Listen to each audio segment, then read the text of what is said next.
Welcome to the pop culture cosmos. And we're back for another episode of the Pop Culture Cosmos. It's Gerald Glassford. Thanks so much again for joining us all these years. We've been doing this. I cannot thank you enough for being part of what we do right here. Please, if you're watching this, like and subscribe. If you're listening, that 5-star review really helps. After all these years, we have just cannot thank you enough for all the support that you've given us and for everything that you've done. We are so grateful for providing you the best in pop culture each and every week right here at the Pop Culture Cosmos. But it wouldn't be a Pop Culture Cosmos without a good friend, and she returns back to us one more time. Hopefully, this won't be a one off. Hopefully, she'll be back with us at least in spirit, or at least in presence whenever she chooses to. It is, of course, the master and the ruler of the radio waves. Indeed, it is a great part of what we have done so many years and hopefully going forward as well. It is Melinda Barkhouse-Ross. And Melinda, great to have you back on the program. So good to see you. Oh, God, Yes. excuse me. It's the morning time, so they're not awake. Yeah, I've got yet, that but morning voice as well. It's always low. yeah, we're getting there. We're getting there. Yes, by the end of the day, it's high. So I will say this: I'm just very happy to see you, and happy to hear you and Robbie are well. Hopefully, he is getting his Warhammer on, because it sounds like there's another good year of Warhammer ahead. But before we get into our annual Rock and Roll Hall of Fame discussion, how are you two doing? What have you been doing in pop culture? Oh my goodness. Well, I am working with a independent radio station back in Nova Scotia, so that's been really fun. Robbie has a job on the Strip, which he loves. He's meeting so many people. You should find him on Instagram if you can, Rob James Ross. Yeah, we're just getting through like everybody else is right now, and just doing our best to find fun ways to do it all. There you go. Absolutely, indeed. I'm so happy for you both, and so happy that you two continue to rock it out there, and wishing you both continued success as always. But of course, when those Rock and Roll Hall of Fame, I guess, nominees were announced, there's no place I'd rather go to. There's no person I'd rather talk to. We did this for years now. Mm-hmm.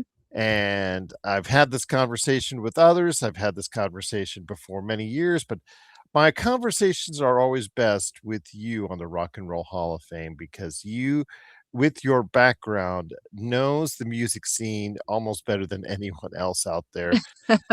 That's very generous. Thank you. Well, I gotta hype you up, So with that though, it is always very spirited, because as far as where we go to, our picks, but also the snubs. And it also seems like the snubs are the most important part of this equation when it concerns the Hall of Fame. But before we get into the nominees themselves,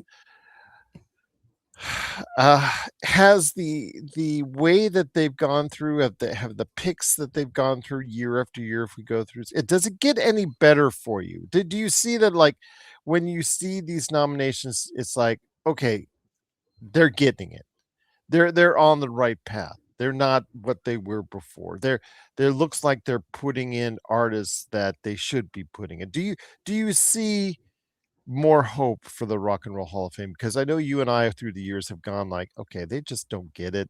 They just never get it, and it seemingly never will at times. But I don't know, with the class that I see this year, it seems like maybe there's no real like automatic stamp of approval. You have to put them in. Seems like a lot of lifelong career artists that are really deserving of these nominations. And I think that this time, I think we're almost like in a gap period before we start getting to the artists of the today era, or the era of the 2000s, where we're really going to see some superstars come up. But I think we're in a gap period where we're just trying to find worthy bands and worthy artists to make this list. Well, I think it's like anything else, right? If you are a Rock and Roll Hall of Fame should be rock and roll only purist, right? Mhm. The truth of the matter is there are decades, I think, there are a number of years at least, where rock and roll music just wasn't incredibly prevalent. I don't want to say it wasn't important to pop culture, because all forms of music are important to pop culture, but I think that there were definitely years where other forms of music and other genres were a little bit more front and center, a little more popular with the general public. So I think that what the Rock and Roll Hall of Fame needs to do in order to keep eyes on them and to keep their importance and their prevalence in pop culture and, you know, in music in general, is to also follow some of those trends. And so if you're talking to people and they're like, oh, the Rock and Roll Hall of Fame's not rock and roll anymore, well, it's a music hall of fame, and you can't discount any genre of music really from it, or you're going to start to exclude massive amounts of people, and people are not going to be all that interested in it. And that would be the death bell, if you ask me, for the Rock and Roll Hall of Fame. I think that they're very smart in how inclusive their lists have gotten and have continued to be over the years. But there is a country music hall of fame, and it's so funny because there's some articles that I've gone through in preparing for this episode that say, "Oh, these country music artists were snubbed," but they have their own hall of fame. There actually is, and we've discussed this before. There actually is a pop music hall of fame on a much lesser sense that it's known, but the Rock and Roll Hall of Fame, you know, it's the marquee, it's the one that's the big name, it's the one that was initiated first, the one that was started first, so that's obviously why it gets the most interest and the most importance out there. But yeah, again, like you said, the Rock and Roll Hall of Fame, as far as what people traditionally think of rock and roll, stopped being that long time ago, so it is now and more inclusive to recognize greatness in a whole wide area of genres. When it comes to country music, I think country music, again, because there's Country Music Hall of Fame, is well known enough. I think it needs to always be separated from that.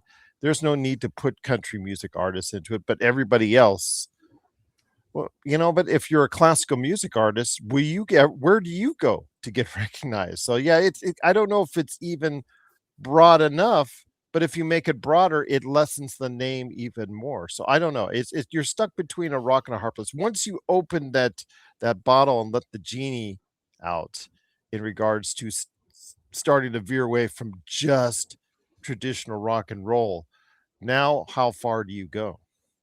Sure. And okay, so the thing about country music is they have had their country music institutions long before I think the Rock and Roll Hall of Fame came up. Like the Grand Ole Opry has been an institution for, my gosh, as long as country music has been around, I think.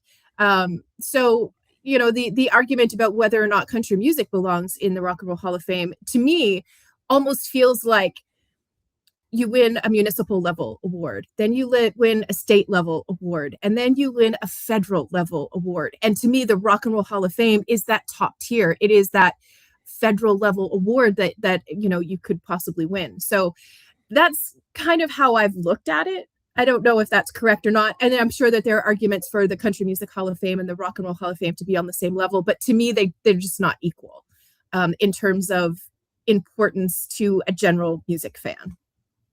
Fair enough, fair enough. But then that's also segmented into the people who follow that music as well, because maybe to country music aficionados and country music fans, maybe the Country Music Hall of Fame is more important than the Rock and Roll Hall of Fame.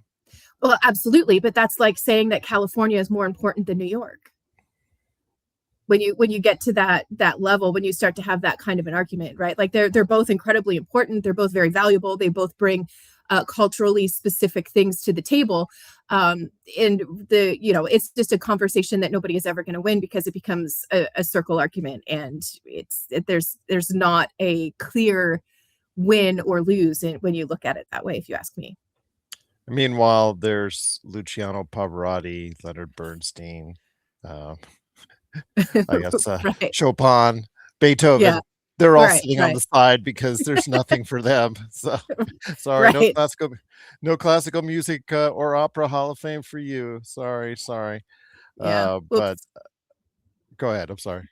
Oh, no. I I was adding color. That's all. There you go. All right, indeed. But it is, of course, Melinda Barkhouse-Ross. She has returned for this great episode where we discuss the Rock and Roll Hall of Fame. The Rock and Roll Hall of Fame has an interesting list. Again, there's no, for me, like a first time nominee, you got to put them in. There's just, when I see this list, it's like a lot of very successful artists, a lot of artists that have transcended through the years, through the 70s, 80s, 90s, and beyond. But none of them say I have to put them in when I look at this list. So let's look at this list as far as the first 5 are concerned. The Black Crowes, by alphabetical order: Jeff Buckley, Sure. Mariah Carey, Phil Collins, and Melissa Etheridge. I guess it's surprising because Mariah Carey, I believe, is on this list twice now, 3 times that she wasn't honored. I mean, with all the success, if we're going by album sales, this is her 3rd nomination. I'm sorry. I guess, she isn't that one and done like I thought she would have been in 2024. And then 2025, she was just completely ignored as well.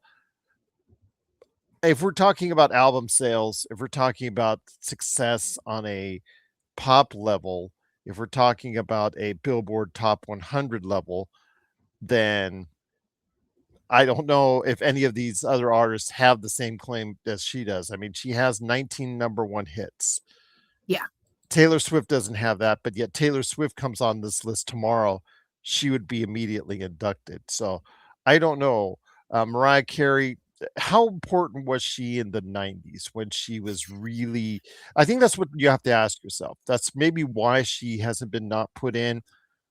I mean, we're not talking about a Christmas song that she is just will reap the benefits of for her entire lifetime and beyond.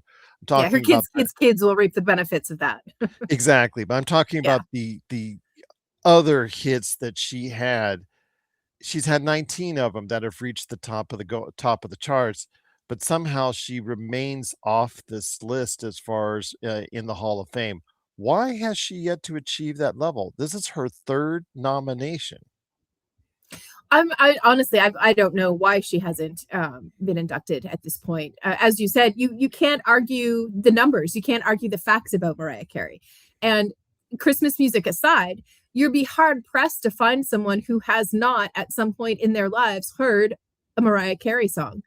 To me, they're a lot like she is a lot like and I'm not making like an adjacent comparison here. Bear with me while I kind of explain my point. A lot like the Foo Fighters, where you might not be a fan, but you probably have a song that you really like by her. Right? Like that's how I am with the Foo Fighters. I'm not a huge Foo Fighter fan, but I do have the Foo Fighter song that ends up on just about every playlist that I make on Spotify. So when I think about Mariah Carey into the Rock and Roll Hall of Fame, that's the bare minimum that I'm looking at when it comes to Mariah Carey, is that I feel like everybody has a song by her that they enjoy, even if it's begrudgingly. You either know some of the lyrics, you know the hook, you find yourself, tapping your foot to it, or, you're listening to it when you're depressed, whatever the case is. That's where I think that Mariah Carey stands in the pack, in the running for this one. I couldn't tell you why she hasn't been in yet. A solo female artist who has achieved what she has is a pretty big deal, and I think that she does deserve the accolade. Phil Collins is a harder one because of the fact that where do you separate, because Genesis, I believe, is already in the Rock and Roll Hall of Fame, if I'm not mistaken. I think so, yeah. And where do you separate his success as a solo artist, because you do have like Take a Look at Me Now from the Against All Odds soundtrack. Can't believe I still remember that. I mean, I didn't even watch the movie. I know Jeff Bridges is in that movie. I remember that because they used to play that video all the time. But where do you separate In the Air Tonight, his success as a solo artist in the 80s, you could say, as far as it's concerned? and into the 90s to an extent. Where do you separate that from his success from this? Is there enough of a separation from his success as a solo artist to what he did with Genesis? Does he need to be in by himself? This is a fair question, and if he is an interesting entry into the list. Now, I am going to counter your Phil Collins argument, and I'm not comparing apples to apples here. I understand that, but look at how many times Eric Clapton is in the Rock and Roll Hall of Fame. He's in with multiple bands. I believe he's also in solo. So it's not unheard of for that to happen by any stretch of the imagination. It does seem to be a thing that happens with the Rock and Roll Hall of Fame. But when you start to talk about Phil Collins, you're kind of getting into like the stuff that he's no, I can't even make that argument. I was going to say, like, you're looking at, like the Disney movie Phil Collins. Is that the Phil Collins that we're putting in, or are we putting in the Air Tonight Phil Collins? Do all of those things need to be considered, I think is the question. I think they do. But of everyone on the list, I'm not sure that this is his year. Black Crowes is another interesting one I just round off as far as them. They achieved a level of notoriety, but they never achieved, I guess, extreme success. Were they at the top, at their peak, in their years of their peak? It's funny because we related to the Athletic Hall of Fame that I do as far as this argument is concerned. At their peak powers, at their peak levels, the years that they were at their best, were they at the top of the food chain? Were they among the top individual bands? I know they're a Grammy Award-winning band. I know they've achieved some commercial success, but was it enough to sustain itself for a Hall of Fame induction? Well, here's the thing, and I am absolutely not saying that I'm by any means a prolific fan of music. I've just kind of worked in the adjacent industry for a lot of years. And when it comes to the Black Crowes, they're a band that I've always been aware of, but they were never really a band that I sought out.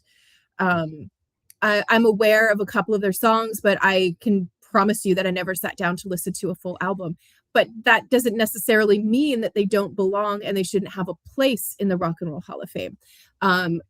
If they had even one album that was influential, I think that deserves notoriety when it comes to the Hall of Fame. But again, is this the year for them? That's really what it comes down to, and I don't think it's their year. Watch them make it in, and I'll be eating my cat. You'll be eating your Black Crow. Yeah, right. Yeah. That's exactly right. So that's kind of how I look at it, I think, for them. No worries. Again, I don't know. I just, when I look at them, I'm looking at when I look at any of these candidates at their peak, were they considered at the top of their list, at the top of the food chain? Were they in the top 10 artists the years that they were at the peak of their powers? What I look at as far as, and for how long? Was it not just a one hit or two hit wonder? Were they sustainable over a period of time? Yeah, if you're listening to a rock station, are they in the gold category? Are they in a recurrent category? Like, are they a foundational band to a rock radio station? That's a valid question to ask as well. Fair enough. Melissa Etheridge, Lauryn Hill, Billy Idol, INXS, Iron Maiden. We'll go through those next. Melissa Etheridge, she has been previously nominated before. You got to ask yourself the same question with her. She's achieved a very long and steady career, but do you put in a long and steady career as opposed to one that has, Black Velvet, I think?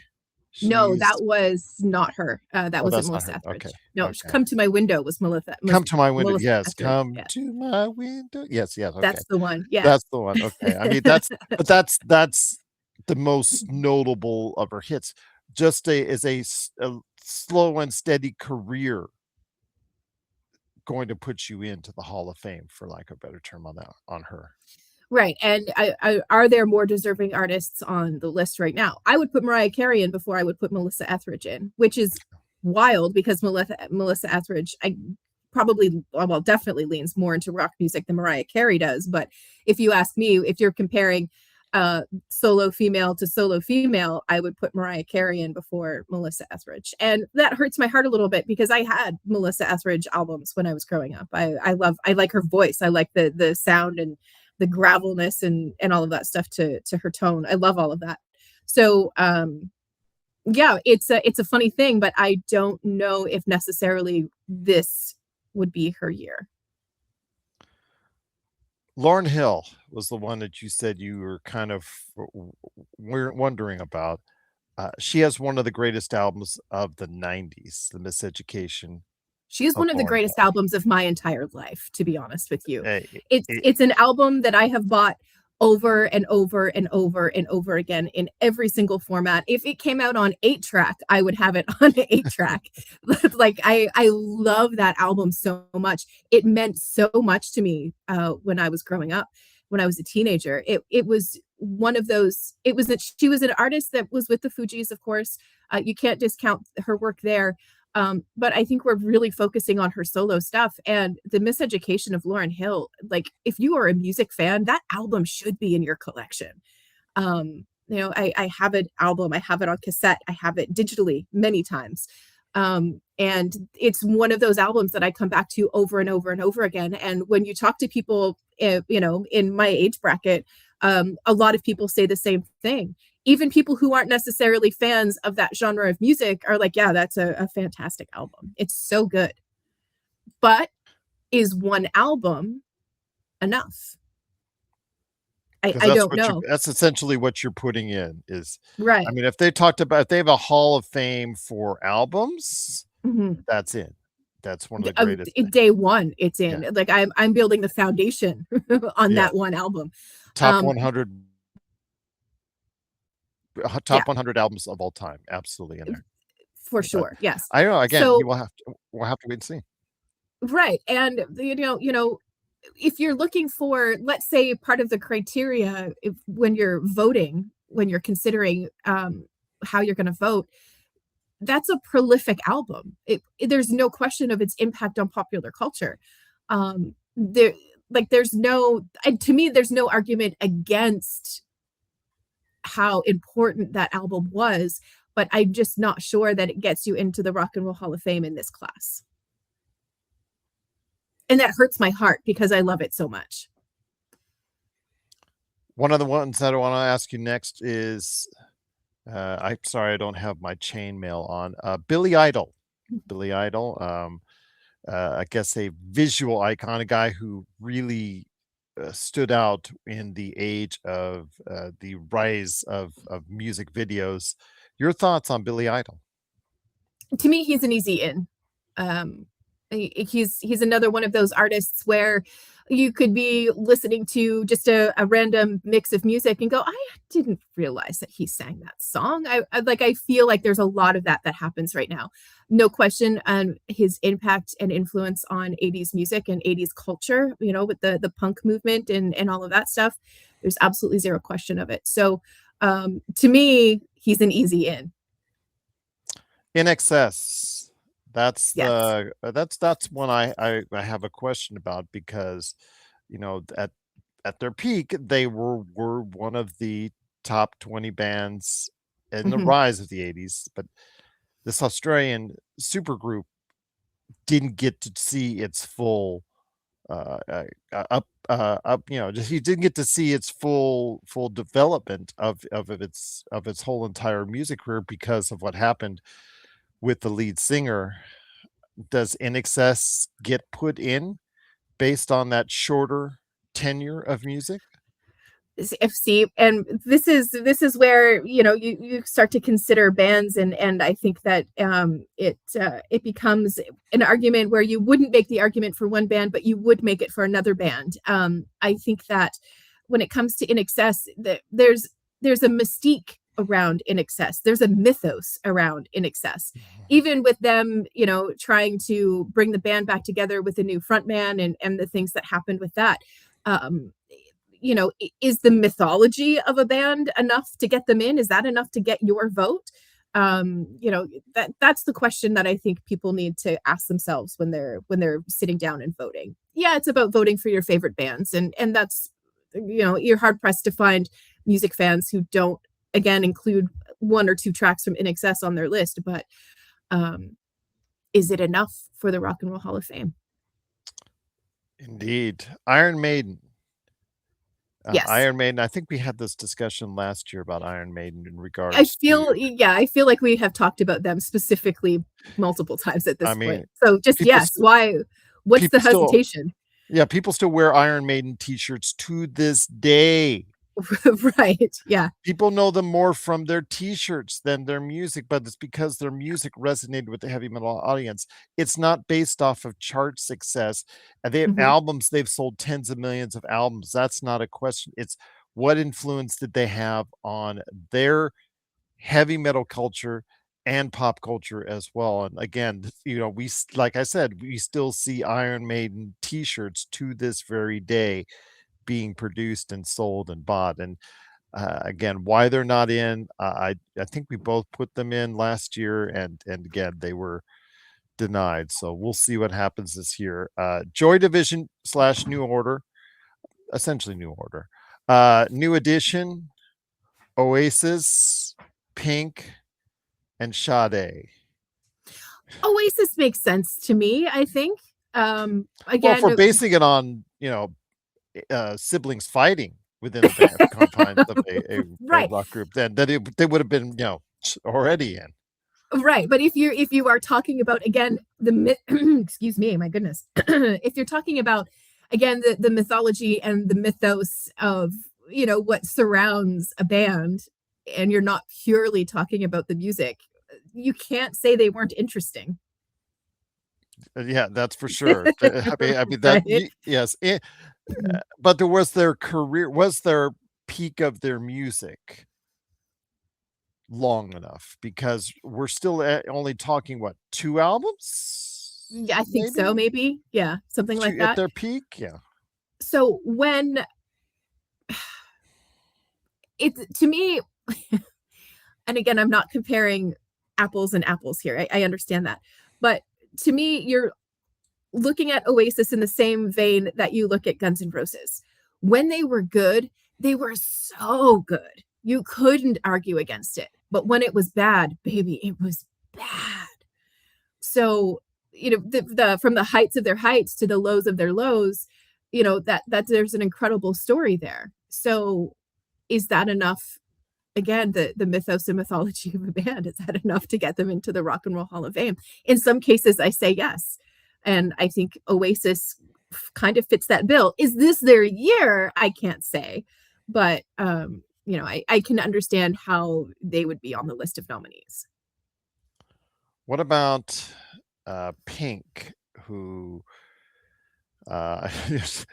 not only does she should be more worried about whether or not she's getting in or not, but I guess the media already has her separated from her husband. All that she said, that's news to my kids. So Pink, as a early 2000s success story, that still she has reached some levels within recent times as well. She has a more longer sustainable career than most of these artists. Right. Does that get her in, even though she's had, like, maybe not top success? Again, we're talking about someone who has achieved a lot of notoriety and a pretty good success story over the 2000s. She's one of the first 2000s artists to get recognized.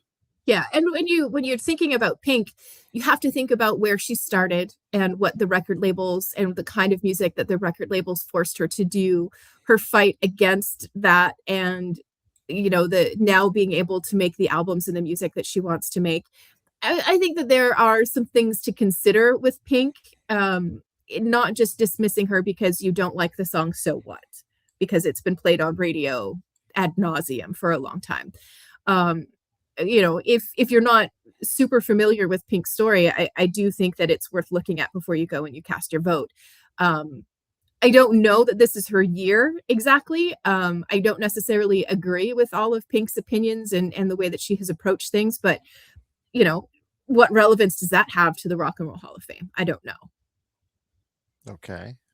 Just wanted to get that thought in there. Once again, it is, of course, my good friend Melinda Barkhouse-Ross. Go ahead and check out what she's doing today across the social medias, which will go ahead and make sure she gives a cheap plug before we head on out, if she chooses to. But again, it is my good friend Melinda Barkhouse-Ross coming back for our Hall of Fame highs and lows, the nominees and snubs, as we'll go ahead. The snubs are always the funnest part of what we do on this show on that, but wanted to go ahead and finish off the list for nominees before we get into the I guess conference room to go ahead and settle in on the actual voting artists.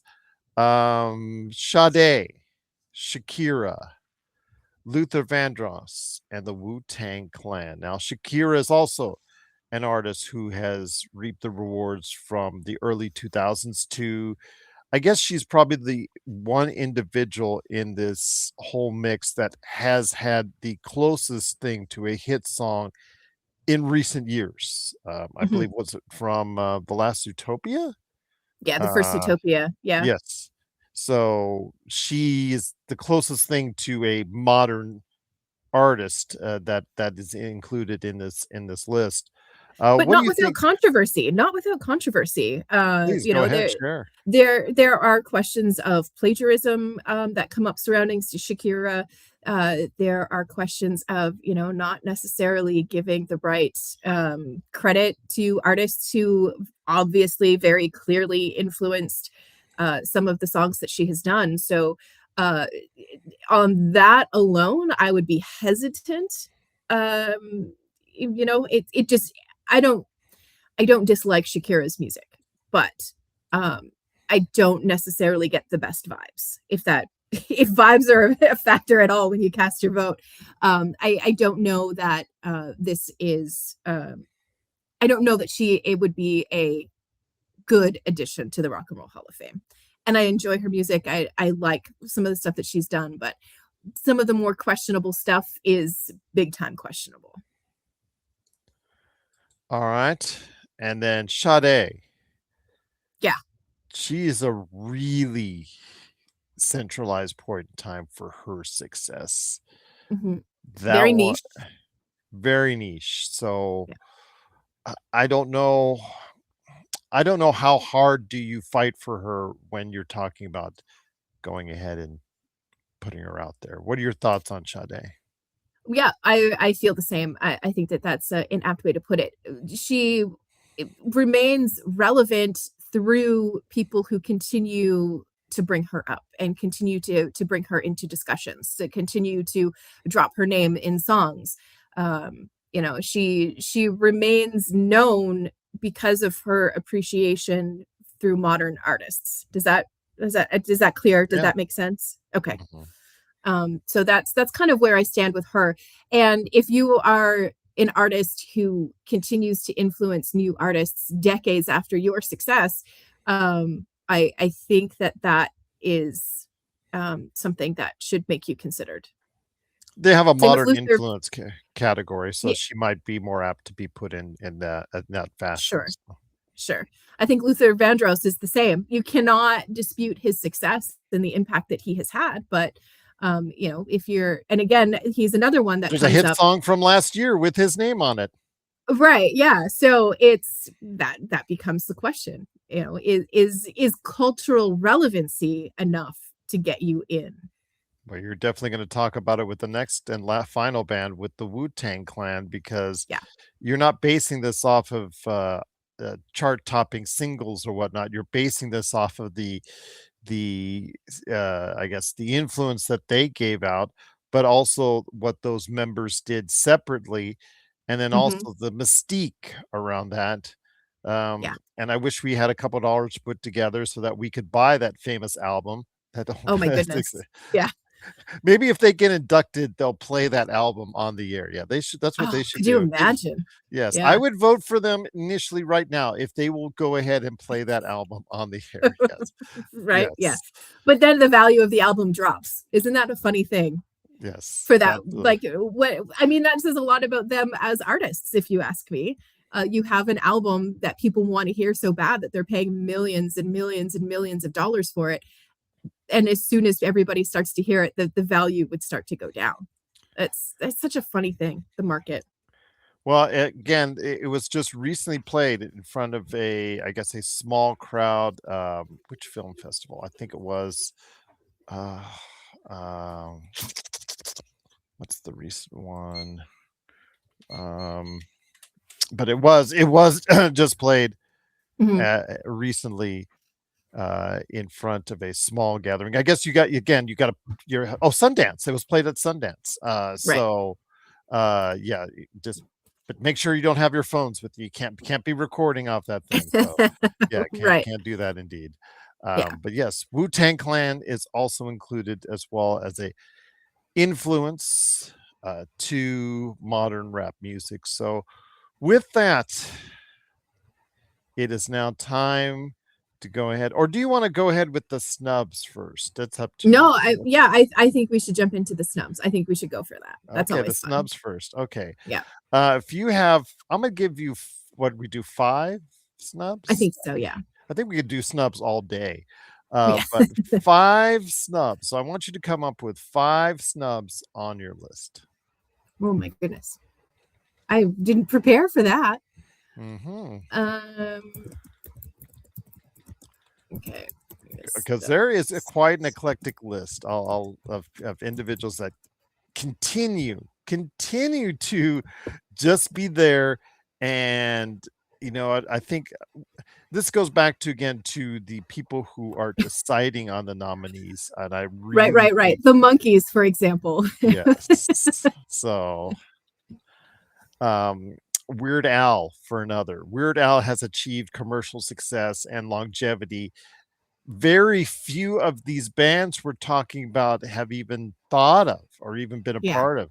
Yet he will never be on this list because the people who are behind it, which is just a travesty in and of itself. We have Grand Funk Railroad. That's another one.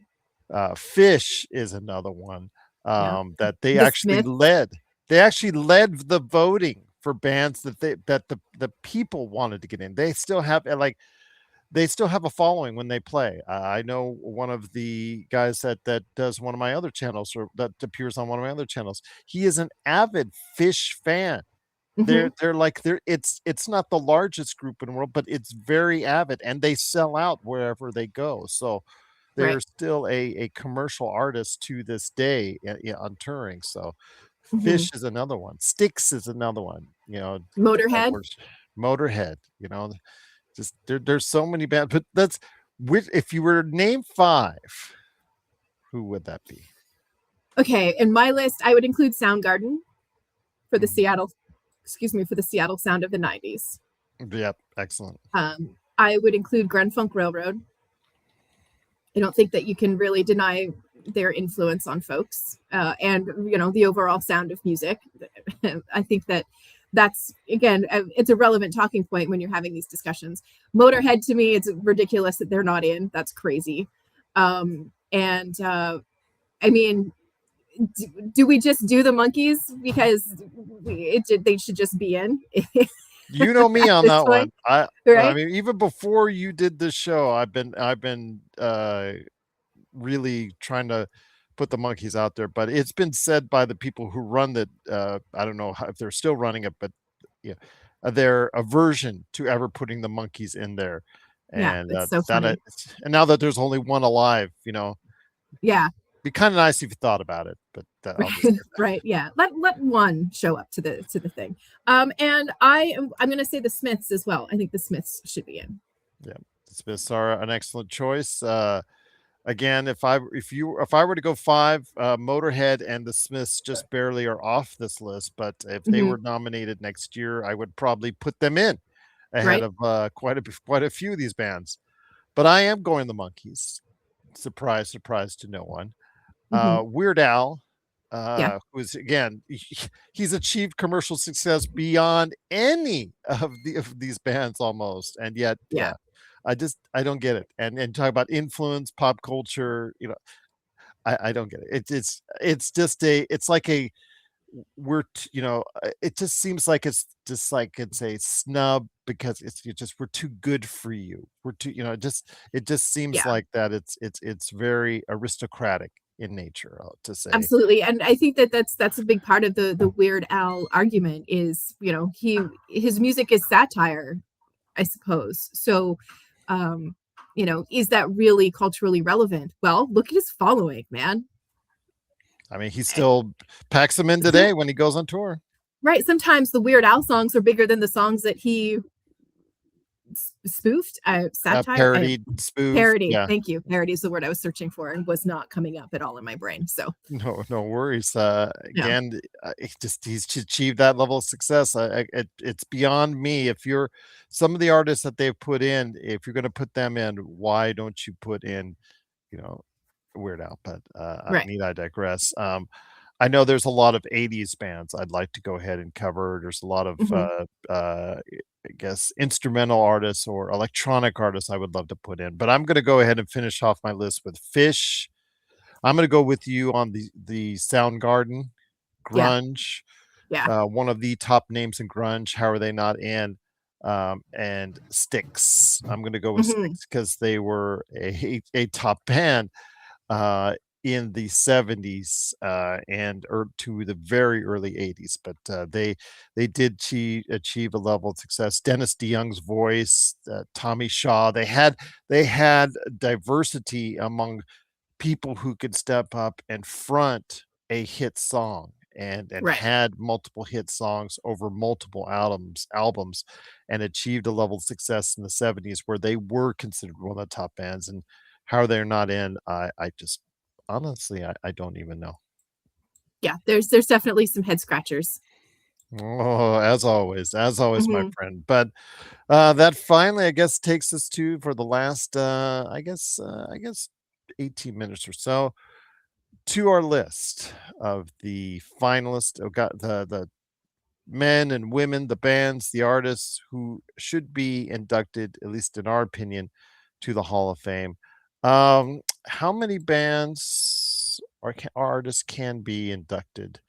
I think I see here 1, 2, 3, 4, 5, 6, 7, 8, I guess, can be put in. Okay. All right. I don't know if I'm going to go that deep. I'm going to say that, from 1 to 8, you can put as many as you want, up to 8, I guess, if you do, but I don't think I will go that high. Probably put in just 4 or 5 myself. Your thoughts on where you would go and why you would induct those artists? From the list of nominees this year? Mm-hmm. Okay. I'm going to put Jeff Buckley in. I'm going to put Iron Maiden in. Why on Jeff Buckley? Because we didn't talk about him on the list of nominees. We didn't talk about Jeff Buckley, but I think that those who know Jeff Buckley deeply. And if you know, you know. Yeah, like it's that kind of thing. And I think that his story is deeply tragic. And I think that documentary on him, by the way. Yeah. I just think that his moment, I guess, in music, to the people who know, the people who followed it at the time, is it's really important, I think. And that's why I would put him in. He's one of those artists that music fans discover at this point, and I think that that deserves a nod. So I would put Jeff Buckley in. Yeah. All right, that's number 1 for you. Who's next? Who is next? I think I'm going to go against some of the stuff that I was saying earlier. I would put Mariah Carey in. I think she's earned that. I don't think that you can disregard her success. She's a cultural moment. And her songs, even the songs that came out in the 90s, they still don't sound dated to me. Maybe that's my age showing, but it still sounds like it should have place on modern radio, at least. Okay, so I said Iron Maiden. I'm going to add Wu-Tang. And I think I would put Phil Collins in as well. I think that would be my list. Okay. I love New Order, but I don't know if you would put New Order in. I think did they achieve a top level success in the 80s with the British invasion, the electronic sensation, the new wave sensation? They have 3-4 great hits that have in some cases still achieved some level of success today. Blue Monday, among others, but I don't know if I can get there with them yet. I just don't know. Again, I just think there are enough, even in what I would consider a weaker class as far as names, I still can't put them in, which hurts me because I do enjoy their music. So I am going to go first. Mariah Carey, 19 number one hits. We talked about Weird Al, but she has achieved more success than anyone on this list. Right. And yeah, I don't know how she's not in it, but she's on her third. No, I think it's actually, when it comes right down to it, if she gets bypassed this year, there is some level of bias as far as I'm concerned. There must be someone there that just does not like her. So when it comes to it is personal. If she does not get in, it's personal, and I'll leave it at that. Phil Collins is my next one, because I think Phil Collins, when it comes right down to it, he has achieved enough. Disney soundtracks aside, he has achieved enough success as a solo artist in the 80s and 90s that I think that he is deserving of that recognition over the course of a period of 10 years. I think that would be what I would say with him outside of Genesis. So yeah, I think with him. Go ahead. One of my favorite things to watch is reaction videos. So it's like, younger, like older teens, people in their lower 20s, they do the reaction videos. Like, I've never listened to Phil Collins before, and then they sit down, and I love, like, I can spend an evening watching those videos very easily. And the reactions from people when they listen to Phil Collins, to me, shows the impact that his music has on people. And to me, that still makes it relevant to music fans who are out there discovering new music. Just based on those reaction videos alone. And maybe that's a bit silly. Oh, I don't know. That's well said. That's well said. Yeah. Billy Idol, as an icon of the 80s, and the fact that he thrived in a period where music became visual. Yes. Music became a visceral experience, and he was at the forefront of that. And Billy Idol, I think, gets in. Plus, if he got snubbed again, I would be afraid he might try to hit me. So with his chain metal. So yes, I would. Right. To save myself some pain, I'm going to put him in there. Iron Maiden. I think I've every year they've been nominated, we put them in, and don't know why. Yeah. I mean, people probably protest if they don't get in again with all their Iron Maiden t-shirts. So yeah, there you go. The last one I would put in Oasis. I don't know yet. I really am still coming to, was there high of heights? And in fact, I know that they're selling out to arenas and stadiums on their reunion tour, but what their actual career was brief. Their songs were memorable, but was their tenure before they got in each other's face? To me, they seem like the ultimate what if they haven't gone after each other, if they'd continued success with each other through the late 90s, early 2000s, and moved on, they would have probably been a super group that probably would have just defined what the 90s and 2000s, that period of time between 95 and 2005 would have been and should have been up to 2010. They could have achieved that level of success. We see bands like Coldplay and some other bands that have been around since the early 2000s still achieved today. So yeah, Oasis, I just can't get there with it. But the last group I'm gonna put in there is, and not because I want to listen to that album, but the Wu-Tang Clan, Yeah. per se. The Wu-Tang Clan is very influential. You talk to rap artists and they say the Wu-Tang Clan. And you're not doing it by one song or a song as far as chart topping success.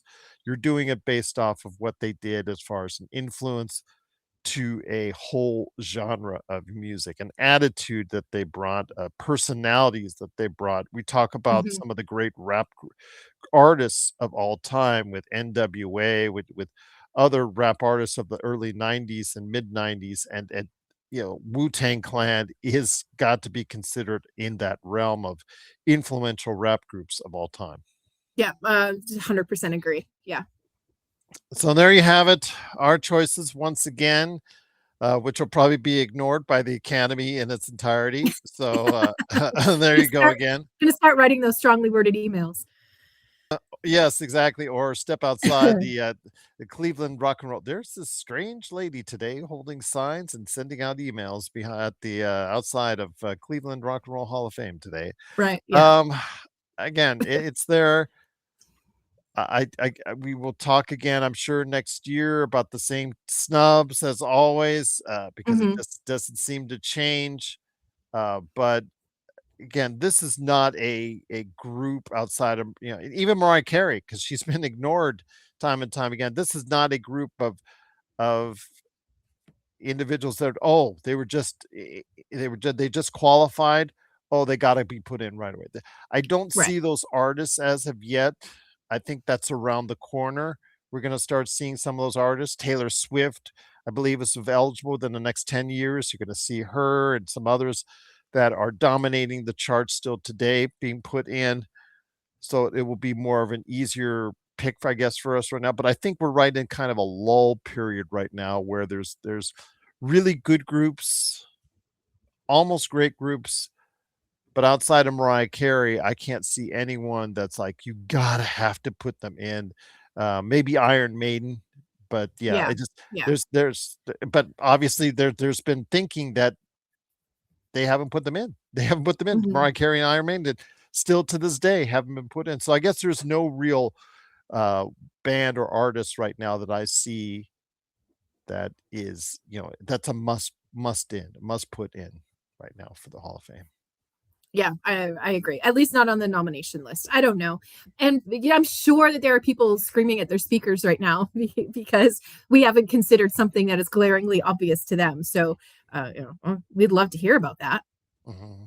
Absolutely. Yes. Let me know in the comments below, or if you want to go ahead, you can email us popculturecosmos@yahoo.com. But before we head on out, what's going on in the world of Melinda? I know you are out there on social media. You've been propping up some of your work as far as with other ventures and whatnot. Is there anything you want to do a cheap plug for before we head on out? Actually, yes, I would love to do a cheap plug for the last that we spoke, Robbie and I were involved with Vampire the Masquerade LARP. We even spoke to Alex, one of the organizers, I guess the organizer, the head storyteller anyway. So what has happened is I have found myself heavily involved in their YouTube channel. Voicing scripts and stuff like that. And what has happened, it was the same thing that has happened to a lot of other YouTube creators, is that the algorithm is not being nice. They've changed how they're doing things. Short videos seem to be all the rage when you open up the YouTube main channel, and so that is bumping long form videos off. So there's only like 2 of them that are being shown now, I think, on that main page when you first open up YouTube. So if you go to YouTube and you just search Desert of Shadows, you're gonna find us. And we just like to be telling. We just like to tell stories that are based on the lore of the world of darkness. And I have my own series that I've been working on, vampire journals, and it's things that actually happened to my vampire character over the 2 years that we were part of that LARP. So it's been a lot of fun to work on. Super proud of the work that we've done, and I just think that and maybe I'm being biased, but I think it's a little bit criminal that the channel isn't a bit bigger than it is right now. So if vampires are your thing, if you liked the new Dracula movie, for example, maybe check out the channel, give us a like, give us a subscribe, all of that stuff. And yeah, we do our best to keep you as entertained as possible with the content that we've been working on. So that's probably the biggest project that I'm on right now.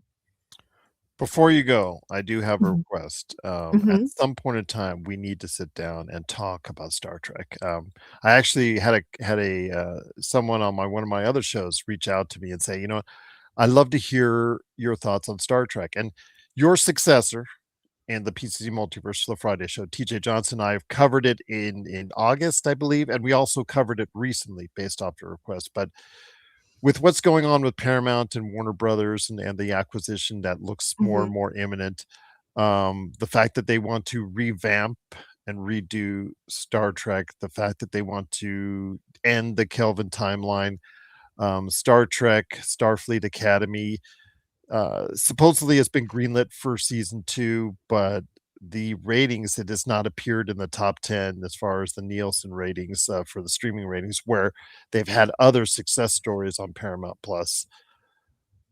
At some point in time, I'm hoping you and I can go ahead and have a long discussion on Star Trek and what it is, or what it could become or what it may not become, um, as far as Star Trek, because there are more and more calls from people that maybe Star Trek has finally met its end, and especially with the fact that Paramount is going to get an influx of more popular IP.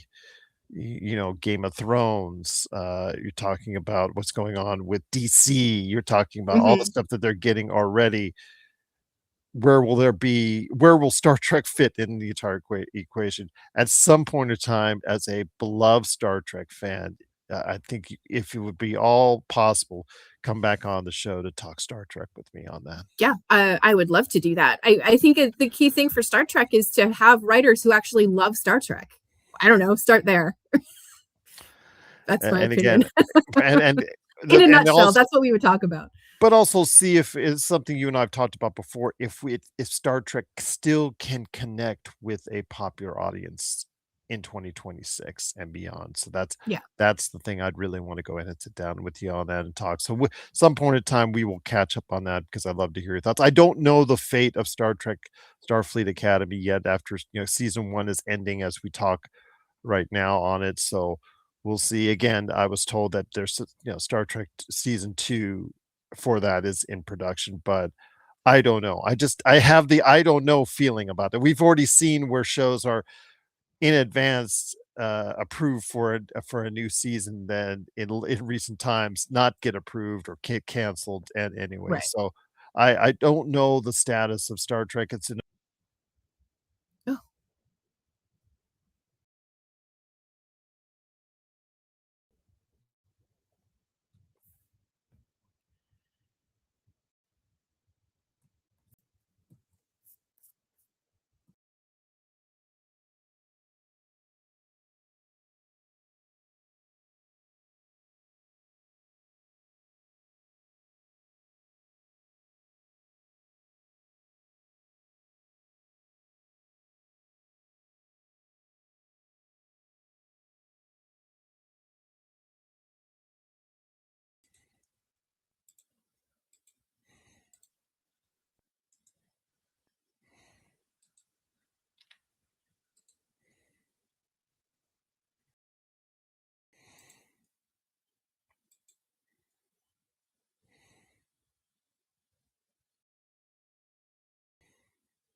This is what happens when your mouse rolls off your desk.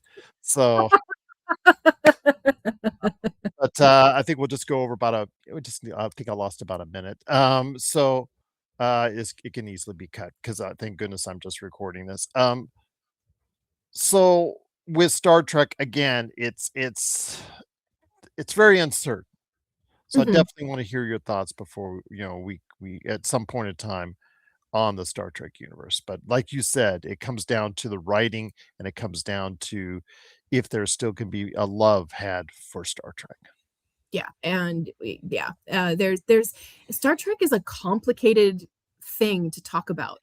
Um and I don't want to say it has a complicated history, because I'm not sure that that's right, but it feels right to say it that way. I don't know how else to put it.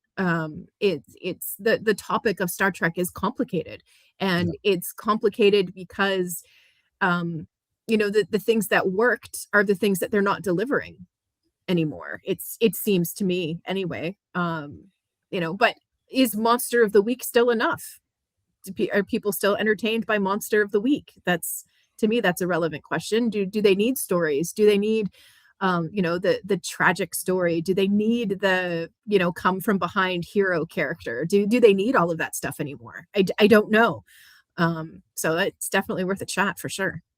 Absolutely, indeed. I look forward to that. And also, at some point in time, I have to get your husband back in the groove as far as Warhammer is concerned for another man. edition of Warhammer 101 for people out there. Indeed. So, yes. I mean, there's more Warhammer that's coming There's on. so much Warhammer. Yeah. So I've already seen it announced at recent during the Video Game Awards. Yeah. So Warhammer is always on the way. But thank you so much, everyone, for stopping by. And again, big shout out to Melinda Barkhouse-Ross for stopping by. It is, of course, the Pop Culture Cosmos. Thanks so much for watching and listening. It's another beautiful day in paradise right here in the Pop Culture Cosmos. We thank you for listening. And here's hoping you have yourself a great day. Welcome to the Pop Culture Cosmos.